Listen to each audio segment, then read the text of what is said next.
if you want to destroy the Khilafah, okay, you have to make sure that it cannot be restored. How can you take the entire world of Islam with so many ulama and ensure that not only is the Khilafah destroyed, but it cannot be restored? That's a tall order. How to do it? The answer is, you not only have to liberate the Haramain from the control of the Khalifa in Istanbul, but you have to put it in the control of those who will not themselves claim the Khilafah and will not allow anyone else to claim the Khilafah. And so long as these people keep control of the Haramain and the Hajj, the Khilafah can never be restored. Simple, isn't it? Simple, isn't it? And so that was why they had to make the trip to Riyadh to meet, what's his name? Abdul Aziz Ibn Saud. Correct name? Of course it's a correct name. Why are you afraid to mention it? But Abdul Aziz Ibn Saud did not control the Hijaz. So he couldn't command the check for £7 million. He had to be content with something less than that. So what the British offered to him was, if you would sign the same kind of agreement with us and violate the specific command in the Quran and betray Allah and His Messenger and betray the Ummah, if you will do that, we pay you £5,000 a month. Would you accept that? Abdul Aziz says yes. Yes. And in 1916, Abdul Aziz ibn Saud signed an agreement with Britain. Yes. Which made of him a military ally of Britain, subservient to Britain. But when the Ikhwan, who were his military force, questioned him, how can you sign this agreement with Britain? And how can you accept this money from Britain, £5,000 a month? Abdul Aziz ibn Saud says, this is jizya. Jizya is what they pay to me because I control them. It was dust in their eyes and they swallowed it. And so Abdul Aziz ibn Saud got away with it. Massive betrayal, and a very dangerous plan is now in place. As soon as the Khilafah is destroyed, that Abdul Aziz ibn Saud will be given what is known as the green light, something that Saddam Hussein knows about, the green light. And then he will attack and take control of the Haramain. And when once he does that, he won't make the mistake of ever claiming the Khilafah for himself. And he will never allow anyone else to claim the Khilafah, because no one else can take the control of the Hijaz and the Haramain from them, because they are supported by Britain. And so goodbye to the Khilafah. It's gone.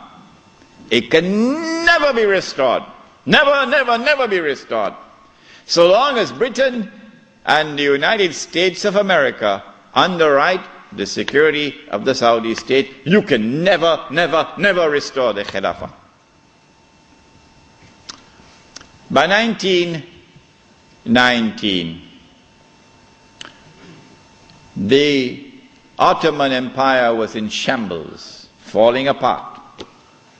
And a British army under General Allenby, with many Arabs and Punjabi Muslims fighting faithfully under his control, attacked the Turkish garrison which was defending Jerusalem, defeated it, and liberated the Holy Land.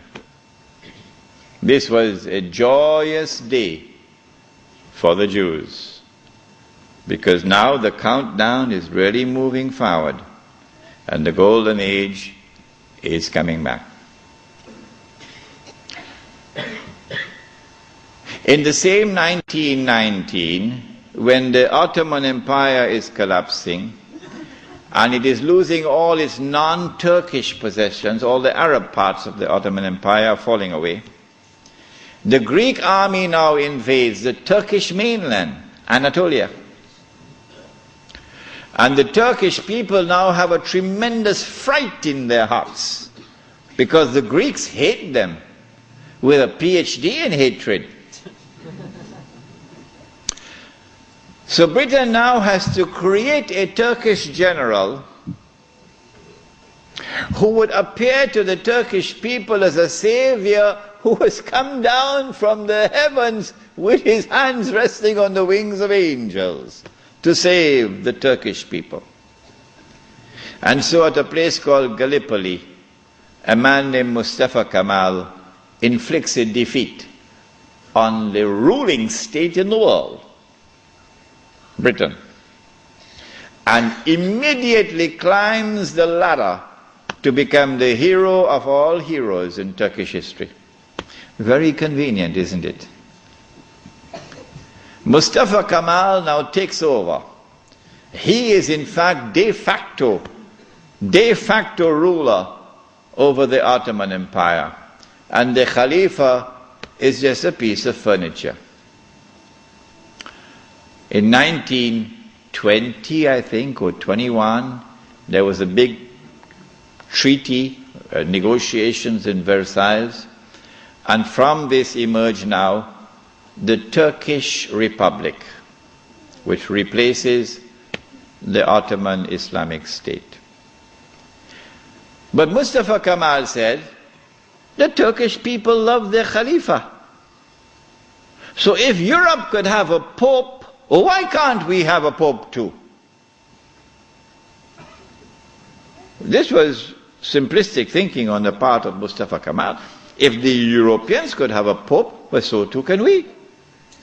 So the new Turkish government of Mustafa Kemal decided to take the Khilafah and remove from it all political authority and make the Khalifa the equivalent of the Pope. This was 1922. And things were going fine for him. Turkish people were happy. Khilafah is still there. And the leadership of the revolution in Turkey were very happy because we have a secular state now, modeled after the European state. But in 1924, on the 3rd of March, suddenly Britain demanded, of course this is secret, they wouldn't reveal it, Britain demanded of Mustafa Kemal that he must abolish the Khilafah. The demand came from Britain. And on the 3rd of March 1924, the Turkish Republic abolished the Khilafah. The question we have to ask is, why did they do it when there was no need to do it? Nothing. It represented no threat whatsoever to the secular Turkish Republic. The answer for the abolition of the Khilafah on the 3rd of March 1924 is located in a place called India. But even the Indian scholars of Islam are not aware of it. Even they are not aware of it. When the attack on the Khilafah was taking place in the 1916, 17, 18 period, then Indian ulama, at that time the Indian Muslim community was one of the most influential Muslim communities in the world. And the Indian Muslim community was led by leaders who knew Islam and lived Islam. Men like Maulana Muhammad Ali Jawhar, Maulana Shaukat Ali, Maulana Sayyid Sulaiman Nadwi, Mufti Kifayatullah, men who knew Islam and lived Islam. And they wanted to get rid of British imperial rule in India, so that when they got rid of the British, they could restore Islamic rule over Muslims. That's all they wanted. Get rid of the British and restore Islamic rule over Muslims. And they realized that they could mobilize the Muslim masses of India over this issue of the Khilafah, because everybody loved the Khilafah. And so they established a movement which they call the Khilafat movement, Harakatul Khilafah, the Khilafat movement. When they established the Khilafat movement and it began to mobilize the Muslim masses, the body which was sleeping is now waking up for revolutionary struggle to preserve the Khilafah in Istanbul. The leader of the Hindus realized, but wait a minute, the Muslims want the same thing that we want.